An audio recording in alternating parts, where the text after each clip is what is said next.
So we're finishing the head brace now for Natasha. We now have, as I described before, we've got the face bone fray in position, we've got the pigtails, both of them in position. We've punched 4 holes on either side to place the elastic on, and we've done a felt lining all the way around. Now the felt lining just goes around on the inside like that.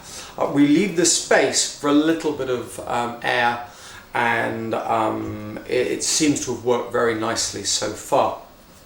So I'll check that fits Natasha, and it does. It seems to fit really nicely. Is that comfortable, Natasha? Yeah. Yeah. All right. So now I have, as I described, this section stops back, and that's just about right. I think we can always make some adjustments on that. Now I've taken out Natasha's upper brace. We had some confusion with the turns, so there's actually been no turns, although at this moment we'd have normally had 2 weeks minus the first night. And then we checked the face bow, and the face bow was designed so it should fit in very nicely into this position.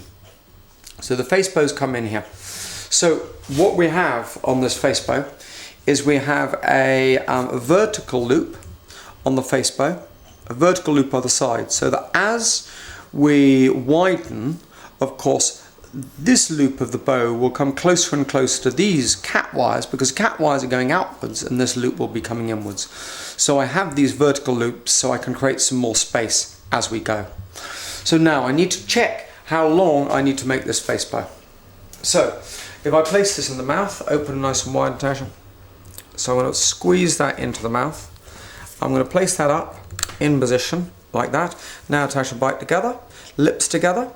So that's looking perfect. So first things first, I think that we may be able to raise that a little bit. So I'm going to raise it by about 10 degrees inside the mouth, so it's exactly on the lip line, but that's not going to do a lot of difference to this.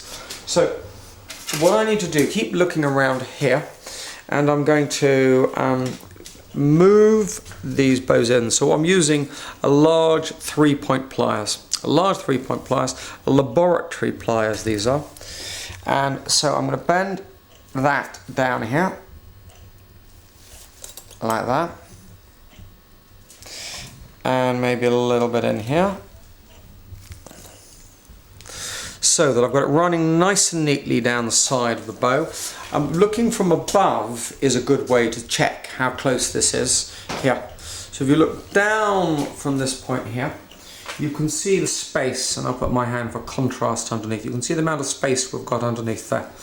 And then I'll come around and do the same thing on this side here. So on this side here, I'll take a little pinch in here.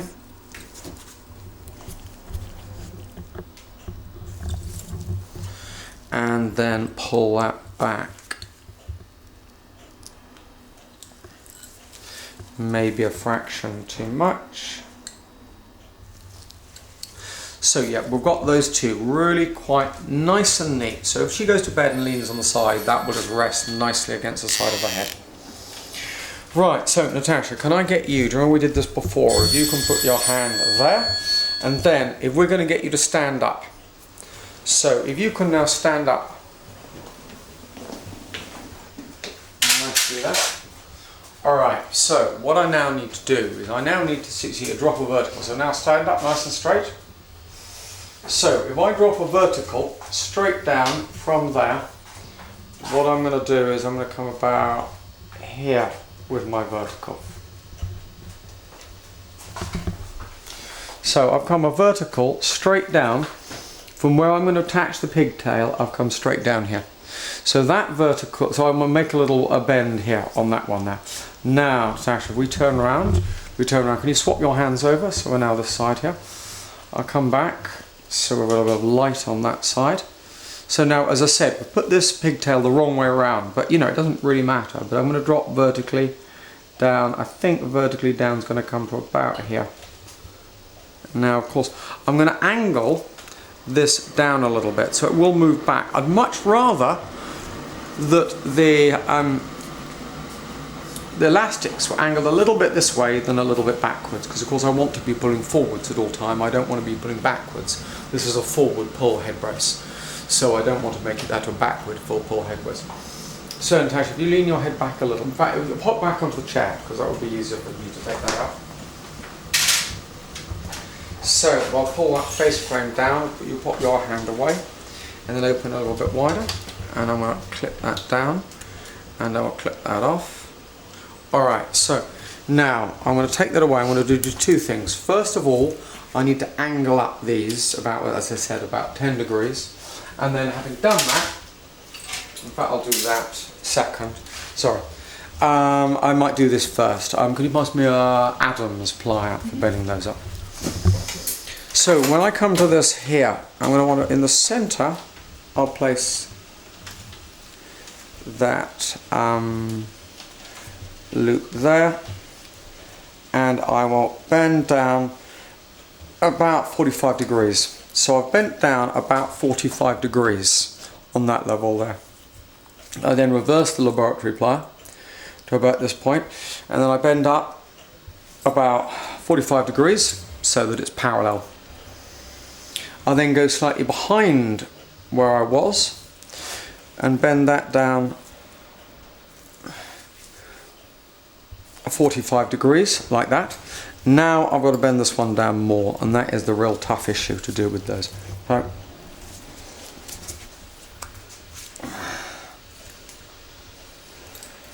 okay, so now I've more or less got that bent down a little bit further. So now that's going down 90 degrees, and you can see more or less at the right point I've got my a bend point. So that should be the right point to place the attachment of the elastic.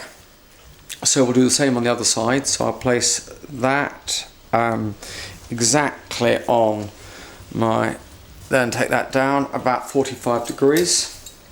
Then I bend up in front about 45 degrees so that it's now parallel, approximately parallel. Then I'll bend other way around. Then I bend down behind about 45 degrees. And then here's the difficult one, and I'm sure I'm going to break a pair of these in the not too distant future. Take that down till it's parallel with the ground. Alright, now have we got the Adams plier? So what I need to do with the Adams plier, I always use the Adams pliers because the Adams plier I can cover completely that tail. So that means there's going to be no bends in that tail, and then I'll bend up there, about 10, maybe a little bit, maybe 15 degrees. Remember, I'm going to have a lot of pull here, pulling it down.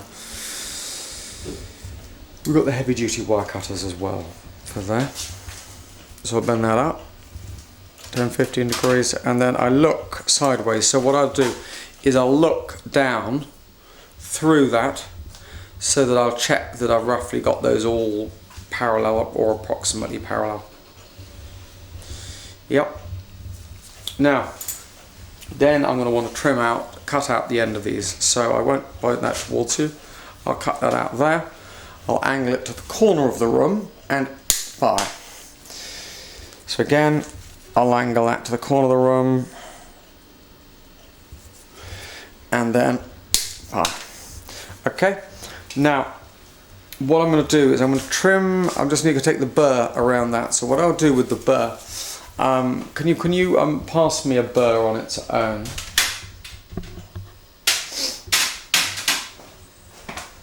So what I'll do with the burr, first of all, I'll let it jump around. So I'll just hold it and I'll let with the motor, it'll swing around here. And then I'll just smooth over the top a little bit. I won't do that because it makes so much noise, but we'll show you that when I've done it.